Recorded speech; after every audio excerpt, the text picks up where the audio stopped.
Hi teacher, hi guys, my name is Isalva Lopez.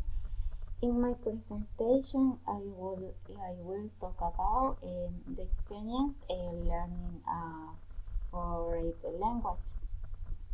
Okay, in my experience, I live in San Antonio, in Ibarra City, and this place is visit the for again.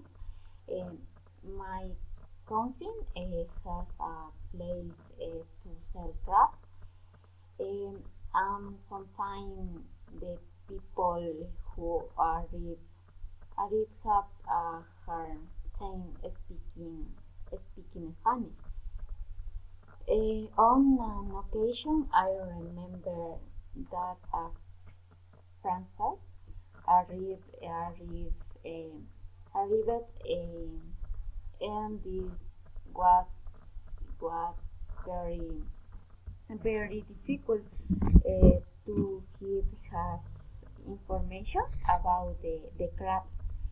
Uh, so so we use a translator uh, to talk the to talk to him.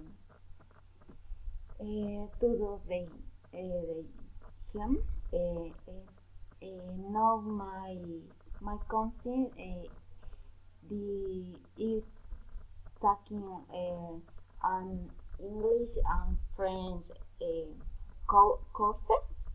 Uh, I will learn to work with him anyway.